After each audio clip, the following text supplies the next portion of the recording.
ಮಾವಿನಕಾಯಿ ಸೀಸನಲ್ಲಿ ಈ ರೀತಿ ಹುಳಿಯಾಗಿರೋವಂಥದ್ದು ಖಾರವಾಗಿರೋವಂಥದ್ದು ಒಂದು ಚಟ್ನಿ ಮಾಡಿಕೊಂಡ್ರೆ ಸಖತ್ತಾಗಿರುತ್ತೆ. ರೊಟ್ಟಿಗಾಗಿರ್ಬೋದು ಅಥವಾ ಚಪಾತಿಗಾಗಿರ್ಬೋದು, ದೋಸೆ, ಇಡ್ಲಿ, ರೈಸಿಗೆ ಯಾವುದಕ್ಕಾದರೂ ಬೆಸ್ಟ್ ಕಾಂಬಿನೇಷನ್ ಅಂತಲೇ ಹೇಳ್ಬೋದು. ಕ್ವಿಕ್ಕಾಗಿ ಮಾಡ್ಕೊಳ್ಳೋವಂಥ ಒಂದು ರೆಸಿಪಿ ಅಂತಲೇ ಹೇಳ್ಬೋದು. ನೋಡಿ ಎಷ್ಟು ಕ್ವಿಕ್ಕಾಗಿ ಆಗೋಗ್ಬಿಡುತ್ತೆ. ಜಸ್ಟು ಇದ್ರ ಫುಲ್ ವಿಡಿಯೋ ಬಂದುಬಿಟ್ಟು ನನ್ನ ಯೂಟ್ಯೂಬ್ ಚಾನಲಲ್ಲಿದೆ. ನೀವು ಬೇಕು ಅಂದರೆ ಲಿಂಕ್ ಮೇಲಿರುವಂಥ ಒಂದು ಲಿಂಕನ್ನು ಪ್ರೆಸ್ ಮಾಡಿಕೊಂಡ್ರೆ ವಿಡಿಯೋನ ಪೂರ್ತಿಯಾಗಿ ನೀವು ನೋಡ್ಬೋದು. ತುಂಬಾ ರುಚಿಯಾಗಿರುತ್ತೆ. ಈ ರೀತಿಯಾಗಿ ಒಂದು ಸರಿ ನೀವು ಟ್ರೈ ಮಾಡಿ ನೋಡಿ ಫ್ರೆಂಡ್ಸ್. ಇದು ನನ್ನ ಒಂದು ಯೂಟ್ಯೂಬ್ ಚಾನಲ್, ಹೊಸ ಯೂಟ್ಯೂಬ್ ಚಾನಲ್ಲು. ಇದಕ್ಕಿಂತ ಮುಂಚಿತವಾಗಿ ನಂದು ಇನ್ನೊಂದು ಸುನೀತಾಸ್ ಚಾನಲ್ ಅಂತ ಇತ್ತು. ಅದರಲ್ಲಿ ಕುಚ್ಚು ಮತ್ತು ಕುಕ್ಕಿಂಗ್ ಎರಡೂ ಹಾಕ್ತಾಯಿದ್ದೆ.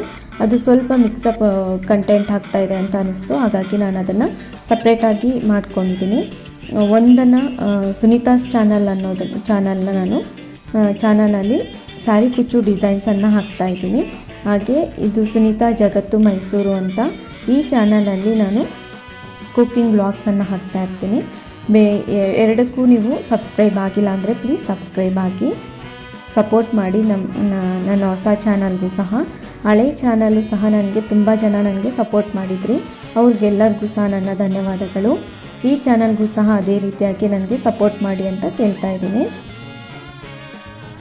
ಈ ರೀತಿಯಾಗಿ ಬಿಸಿಯಾಗಿರೋವಂಥ ಅನ್ನಕ್ಕೆ ಈ ರೀತಿ ಸ್ವಲ್ಪ ಚಟ್ನಿ ಹಾಕ್ಕೊಂಡು ತಿನ್ನೋಡಿ, ಅದ್ರ ಮಜಾನೇ ಬೇರೆ.